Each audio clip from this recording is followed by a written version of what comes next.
If you failed your exams, I want you to sit with me for a few minutes. No motivation, no shouting, no pressure, just honesty. Because I know what this feels like. The heavy chest, the silent room, the fear of telling your parents, the shame of opening social media and seeing everyone celebrating, and that one painful thought, maybe I'm not good enough. If that's you, this video is for you. Welcome to QuietComeback. Failure is loud on the outside, but quiet on the inside. Outside people say, it's okay. You'll try again. It's not the end. But inside, you feel small. You replay the exam in your head. You remember the questions you couldn't answer. You remember the moments you chose your phone over studying. You remember the promises you made to yourself. And now it feels like you broke them. It's not just marks. It feels like you disappointed everyone. And maybe you disappointed yourself the most. Let me tell you something important. An exam is a moment, not your identity. You are not a number on a sheet of paper. You are not a percentage. You are not a rank. You are a human being trying to figure life out. And life is messy. Some students pass because they understood the system early.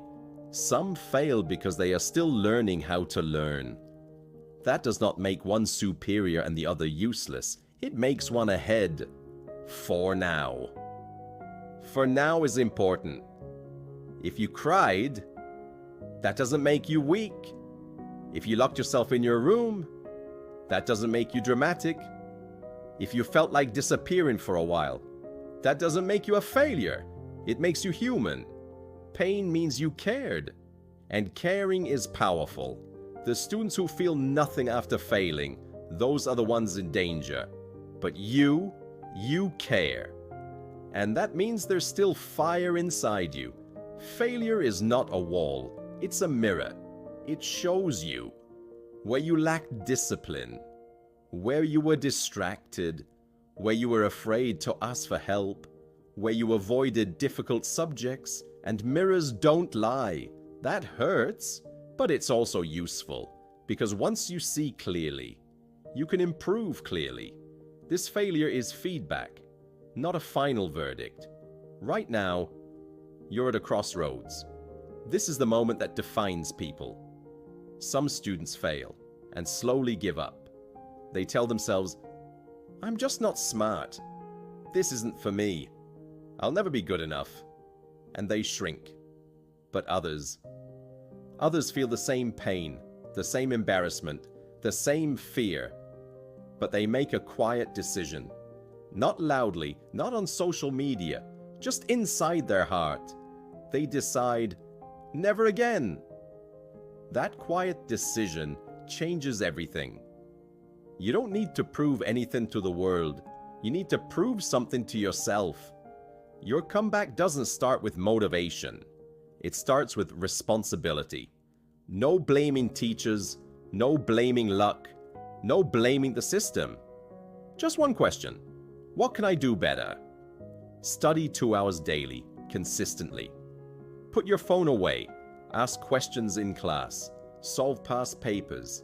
Track your weak areas. Small steps. Daily discipline. No drama. And slowly, you will feel confidence returning. Not fake confidence. Real confidence. Earned confidence. Listen carefully. This failure will either break you or build you. And that choice is yours. One day you will look back at this moment and you will say, that was the day I grew up. QuietComeback is not about never failing. It's about never staying down. If you're hurting right now, take a deep breath. You're not finished. This is not the end of your story. This is the beginning of your comeback. And I believe in you. See you in the next video.